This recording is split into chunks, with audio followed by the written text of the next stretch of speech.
Hi, I'm Seamless, and today I want to talk about dreams, your dreams, and how following them might be really stupid. And the crux of this really comes down to really understanding the reality of your dream, which is hard to do if it's something particularly grand and currently out of your reach, to the point where there's not really any way that you can understand whether or not your dream is cool or not. To illustrate this point, I'm going to talk about a number of dreams that I had that I actually achieved that turned out to be really stupid. Let's start with an easy one. When I was a kid, one of the first video games I ever played was the Descent series. It was like 90, 95, 96, that whole area of time. 97? Whenever Descent 2 happened. But I bring it up because it's a big part of why I'm into games at all, and it's also a big influence on the kind of music I like. If you're curious at all, go look up the Descent 2 Red Book Audio soundtrack, because it had a MIDI soundtrack, just like Descent 1 did, but it also had like actual audio files from actual bands, and they put that on the CD, which at the time was mind-blowing technology. Not the CD itself, but the game, music and whatnot. I remember putting old PlayStation games with the black disc. I love that so much, into the CD players, having it play the soundtrack. I thought that was clever as hell. Anyway. Big part of why I'm into music at all, and also a big part of the kind of music I like. So when I got old enough to want to be into music, and originally in high school, damn, am I getting sick? Inevitably came up that okay, cool, wouldn't it be nice if I did music for video games? And in fact, a lot of the original work I tried to do was for video game soundtracks. But the point I'm trying to make is that it actually was a specific dream of mine to work on an official Descent title. The games were already very long dead by the time I had come around to actually be any kind of good at this stuff. But a couple of years ago, interest just kind of revived out of nowhere. Someone went and did a recreation of the game, or a level of it, or some part of it, or the mechanics, I forget which, in Unreal 3. I don't remember if Unreal 4 was out by this time, but that something everyone was into it. But this was an independent guy. It was just some dude. It wasn't anyone officially affiliated with Descent, and he put out an open call for people to work on it. Mostly, the people you need to have games, like the coders and whatnot. But being who I am, I'm always in favor of thinking that things need to have better music. I'm sure there'd be people who would have been better at it than me, and they ended up not going with me because I left. But boy, did I think that I was just the right fit for this sort of thing, and did it not just seem like destiny that this would come around this time? So I went for it. I actually had experience ahead of time about working with independent video game production groups, and I should have known ahead of time that this was not gonna work. And more power to those guys. I don't necessarily think they did anything wrong, but I had incorrect expectations about how that was going to go down. It was especially galling, given that in the middle of that, they were talking about how they actually had contact with Interplay, the people who owned the property, and they were going to get official licensing. And I was like, oh, this is actually going to be a for real official Descent game. I wasn't even planning on that, but oh my god, it's now a possibility. But then it all crashed and burned, and they didn't get that. They couldn't call it Descent. Now they're calling it Soul Contingency, or at least they did when I left. Who knows what's going on now? I don't even know if it's still being in production. But then, because of that interest, a couple of the original devs of some other very popular that kind of era of gaming went and made a Kickstarter for Descent Underground. And if you go look up that at all, you might discover, if you're any kind of a Descent fan, that from top to bottom, it's not really a Descent game. And the whole thing imploded in front of me. And the aspect of me being I want to work on an official Descent game. I want to do the music for a Descent game. And having the opportunities to do that multiple ways, and having all of them just crash and burn. Now, a lot of them crashed and burned for things that there's no way anybody could have predicted, about how team dynamics and licensing battles and all that stuff. But the part that might have prevented me from ever trying is if I'd actually considered it for a second that this was probably the only way it was ever going to go down. There are very few ways that was ever going to actually work out. So that's one sort of dream that was a little dumb for me to actually act on. Other dreams, let's see. Beyond doing music for video games, doing music for movies. That's another one that I actually had an opportunity to accomplish one time, but then I ended up not. This one's a little bit more on me. I reached out to a company, and then later they came back to me about doing sound design for movies. And this company focused specifically on like literally the neuro genre of sound design. How could that possibly be anything other than a perfect fit for me, right? And like the work was like the content and the work and the people, all that great.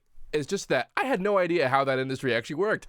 And when I got into it and discovered that I was never going to see anybody who actually worked on these films besides this company who was basically giving me directions about how to make the sounds they make that were then going to be packaged into a library that they would make available to sound producers who work under 17 more people before they get even to the first level of anybody who can like make decisions on a film.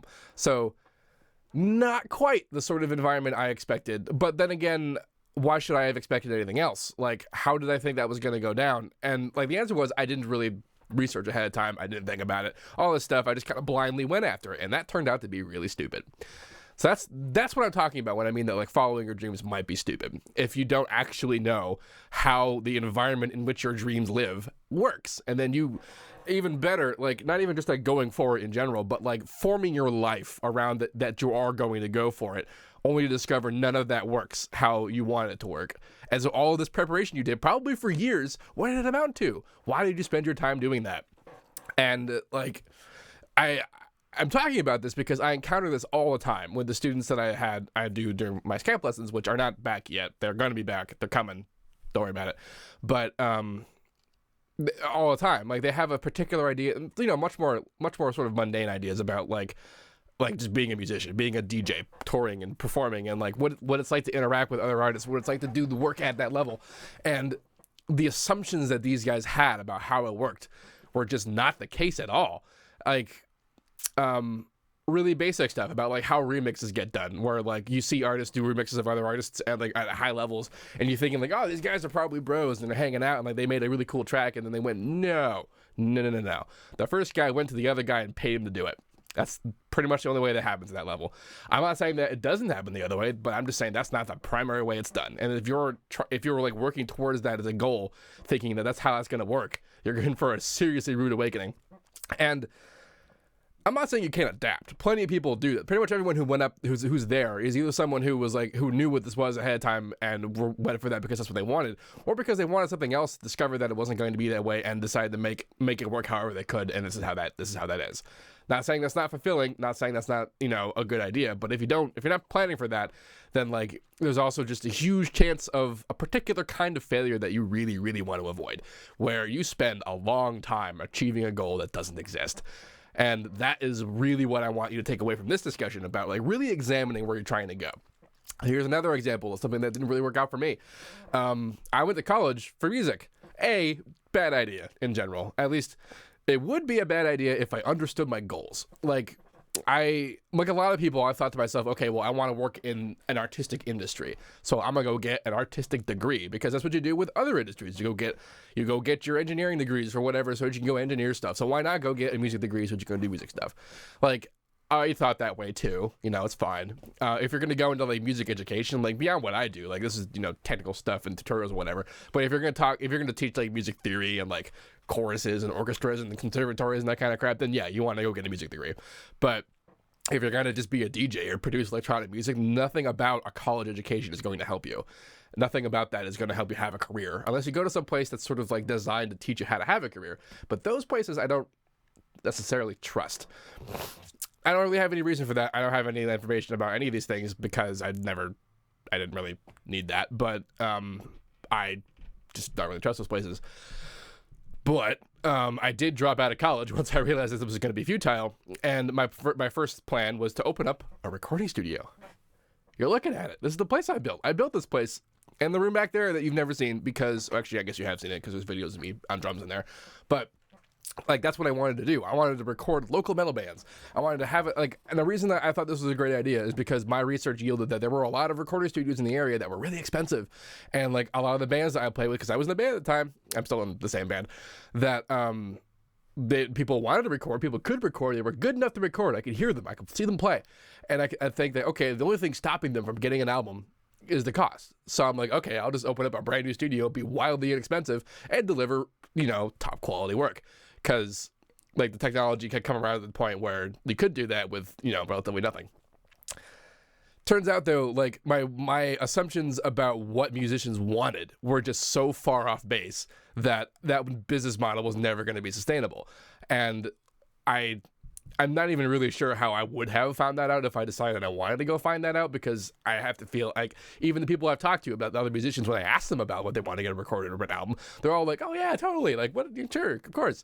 And then like when it actually comes down to it, doesn't happen. And so like huge swaths of business that I expected just did not come, because my ideal of what that was going to work out, how that was going to work out, was just wrong. And it's because I was wrong.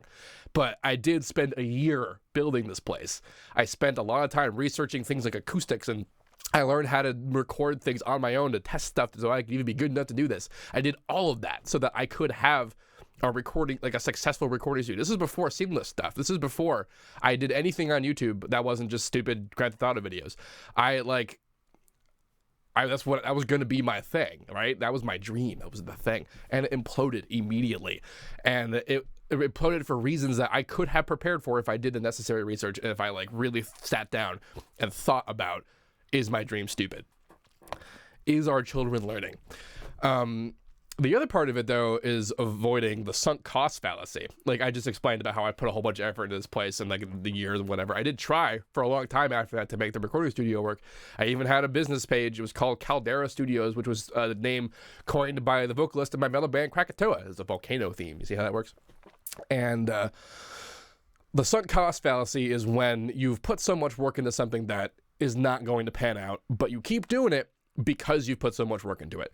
And I know exactly what that feels like because I've done that. And you really, like, advice I gave to a close friend of mine about the sunk cost fallacy is that the moment that the exact second that you have any idea, that you think at all that what you're doing isn't your ideal, then you want to immediately start finding what is. You want to like abandon that and go somewhere else, no matter how much work you put into it. Even if you got like 99% of the way you want to go, but this last 1% is proving to be really stupid, and then even the end goal is not even what you want, because now you're close enough to see what it's like, and you're just like, oh, like. But then the thing I really don't want you to get caught up on is this idea of like, man, I got so far, I have to go all the way, and not everybody is fortunate enough to be able to just abandon a plan like that. I get that, like, for some people, this is about survival. And at that point, when they get there, they're going to do that no matter what, because that's what they're doing now.